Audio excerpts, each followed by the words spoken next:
Hello everyone. So in this video we are going to discuss about errors. Errors मतलब क्या होता है? Mistakes. So during the analysis, during practical, during any determination, कौन कौन से errors आ सकते हैं during the analysis और उन errors के types क्या होते हैं, कैसे हम errors को eliminate कर सकते हैं, उनको मिनिमाइज़ कर सकते हैं, उन्हें हम आज डिस्कस करेंगे। सो सबसे पहले जानते हैं एरर्स। What is error?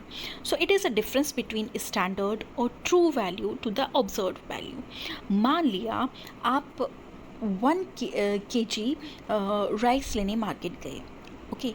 अब दुकानदार ने आपको 950 ग्राम ही राइस दिया, तो actual value, true value, standard value क्या होनी चाहिए थी? 1 kg और 1000 ग्राम। बट जब आपने घर आके उसी राइस को मेजर किया तो आपने उसका वैल्यू जो ऑब्ज़र्व किया वो था 950 ग्राम, ओके। तो यहाँ पे एरर क्या आ रही है? एरर आ रही है 50 ग्राम्स की, okay. So the difference between true value 1 kg था और ऑब्जर्व्ड वैल्यू है 950 gram, okay. So The difference between these two value is known as error. Error को निकालने का फॉर्मूला होता है standard value minus observed value, okay. Then percentage error जब आपको फाइंड आउट करनी हो तो उसके लिए फॉर्मूला होता है standard value minus observed value upon standard value into 100। For example, आप मार्केट से कोई टेबलेट लेके आए हैं पैरासीटामोल की, और उस टेबलेट के जो रैपर है उस पर क्लेम्ड है कि ये टेबलेट 100 mg की है, ओके। तो स्टैंडर्ड क्या क्लेम कर रहा है कि 100 mg की टेबलेट है, बट जब आप उसका ऑब्जर्वेशन करते हैं, आप उसका ऐसे लगाते हैं, we found that the tablet contain 90 mg of drug, जो क्या हो गया? ऑब्जर्व्ड वैल्यू हो गया। अब हम इसका में एरर फाइंड आउट करते हैं। एरर क्या आ गई? 100 माइनस 90।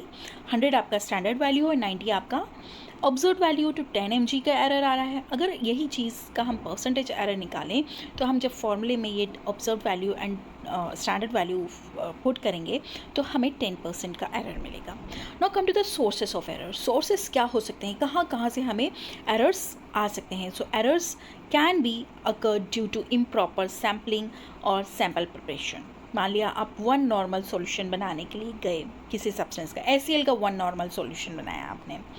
मान लिया आपकी हैंडलिंग प्रॉपर नहीं है, आपने पिपेट से ठीक से पिपेट आउट नहीं किया है कॉन्सेंट्रेटेड एसिड, या फिर आपने डाइल्यूशन वॉल्यूम बैकअप करते टाइम आपने ज़्यादा वॉल्यूम ऑफ वाटर डाल दिया है, तो एरर यहाँ पे किस वजह से आ रही है? आपकी सैम्पलिंग की वजह से आ रही है, okay.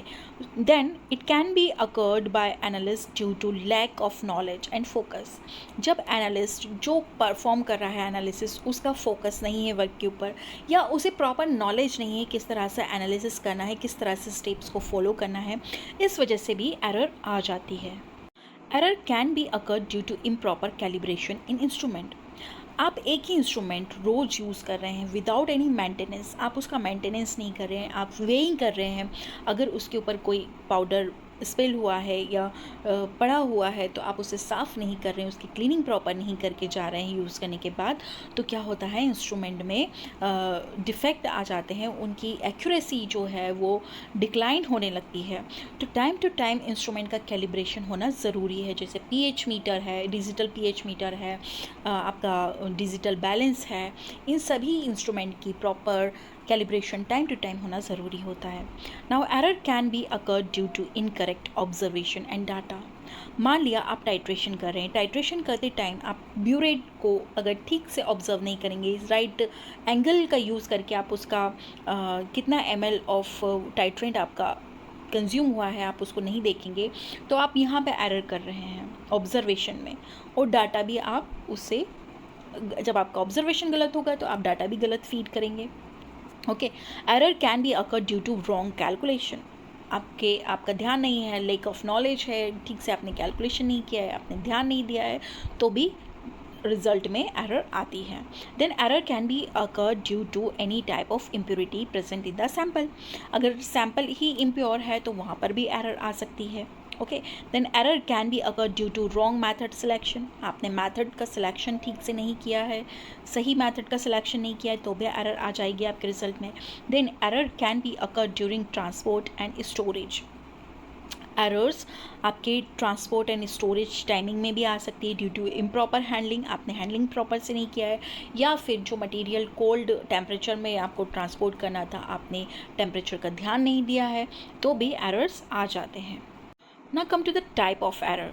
Mainly there are 3 type of errors: systemic error, then systemic error is also known as determinate error, then random error. Random error को हम indeterminate error भी कहते हैं. Then third one is gross error. Gross error आप कह सकते हैं combinedly the combination of both systemic and random error का combine effect होता है gross error. Okay, then now come one by one, come to the determinate error. Determinate errors क्या होते हैं? These are those error which occur during analysis by analyst. ये किस वजह से हो रहे हैं?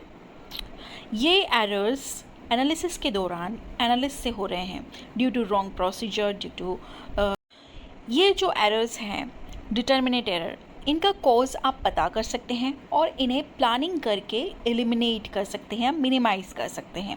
ये एरर रॉन्ग प्रोसीजर की वजह से भी हो सकती है, लैक ऑफ नॉलेज की वजह से हो सकती है एनालिस्ट की, या आपको इंस्ट्रूमेंट ठीक से प्रॉपरली यूज़ करते नहीं आया उस वजह से हो सकती है। इन एरर्स को प्रिवेंट किया जा सकता है और मिनिमाइज़ किया जा सकता है। इनका क्या रीज़न है, किस वजह से एरर आ रही है, उनका रीज़न हम पता कर सकते हैं और उन्हें मिनिमाइज़ कर सकते हैं। Example, incorrect formula used by the analyst for calculation में आपने गलत फार्मूला यूज़ किया तो आप वहीं पे गलती पकड़ सकते हैं, उसको मिनिमाइज़ कर सकते हैं। एग्जाम्पल, एरर इन टाइट्रेशन में एरर आ जाना। Okay, then identification and correction of systemic error is possible. हम इस टाइप के एरर्स को आइडेंटिफाई कर सकते हैं एंड करेक्शन भी कर सकते हैं उनका। Then come to the sources of systemic error और डिटर्मिनेट एरर। सिस्टमिक एरर और डिटर्मिनेट एरर्स के सोर्सेज क्या हैं? Okay, so different analytical method can be use to calculate the true value. Different analytical method जब आप use कर रहे हैं ट्रू वैल्यू को फाइंड आउट करने के लिए, इनकरेक्ट फार्मूला का यूज़ कर रहे हैं कैलकुलेशन में, then error produce during sampling आप प्रॉपर नहीं कर रहे हैं उस वजह से भी एरर आ जाती है। Then error due to weighing wrong amount of sample, आपका ध्यान नहीं है और आप रॉन्ग अमाउंट ऑफ सैम्पल को वे कर रहे हैं, या फिर आपका इंस्ट्रूमेंट कैलिब्रेटेड नहीं है। Due to incorrect concentration of titrant, आपका जो टाइट्रेंट है या सॉल्यूशन है उसका इम्प्रॉपर कॉन्सेंट्रेशन है, 1 नॉर्मल की जगह आप 1.1 नॉर्मल हो आपका सॉल्यूशन, 0.9 नॉर्मल का हो solution. Okay, then sensor are not adjusted properly, instrument के सेंसर्स आपने ठीक से एडजस्ट नहीं किए हैं। Then fast titration perform during the analysis, अगर आप इन एनालिसिस के दौरान फास्ट टाइट्रेशन कर रहे हैं तो आपको एंड पॉइंट प्रॉपरली एग्जैक्ट नहीं मिल पाएगा। Now come to the indeterminate error और रैंडम एरर। रैंडम एरर्स क्या होते हैं? इन एरर्स को हम प्रिडिक्ट नहीं कर सकते, इनका रीज़न हम प्रिडिक्ट नहीं कर सकते और इन्हें आइडेंटिफाई करना बहुत डिफ़िकल्ट होता है। So this error are unpredictable and difficult to identify. Okay, then analyst has no control over this type of error. Analyst का कोई कंट्रोल नहीं होता है इस टाइप के एरर पे। ओके, हमें पता ही नहीं चलता कि एरर आ कहाँ पे रहा है, इतना माइन्यूट एरर आता है। Then elimination and prevention of this type of error may not be possible. इस टाइप के एरर्स को आप प्रिवेंट और एलिमिनेट प्रॉपरली 100% तो नहीं कर सकते। जैसे एरर अगर due to temperature and humidity और टेम्परेचर की वजह से आ रहा है। Then sources of random error, क्या सोर्सेज हो सकते हैं? Presence of bubble in the burette में बबल है, लेस ट्रेंड ऑपरेटर है आपका, या इम्प्रॉपर आपने ठीक से रिंस नहीं किया है आपकी ग्लास वेयर्स को आफ्टर ईच सैम्पलिंग। ओके, इस वजह से भी रैंडम एरर आ सकते हैं।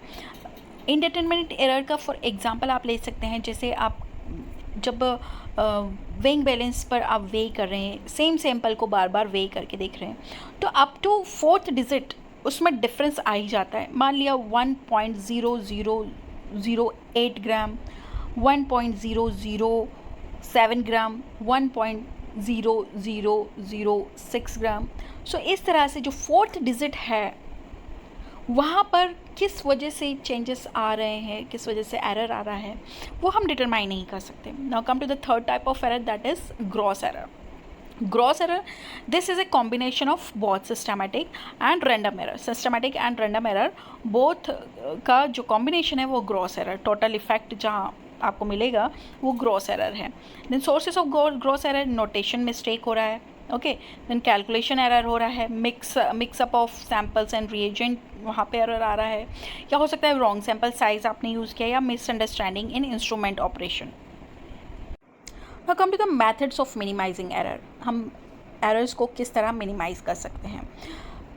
First one is calibration of instrument and apparatus. Time to time आपको जो भी इंस्ट्रूमेंट आप यूज़ करते हैं उनका कैलिब्रेशन होना चाहिए, उन इंस्ट्रूमेंट का प्रॉपर मेंटेनेंस होना चाहिए. Instrument commonly use in lab such as spectrophotometer है, इलेक्ट्रॉनिक बैलेंसेस है, pH मीटर है, must be calibrated before use.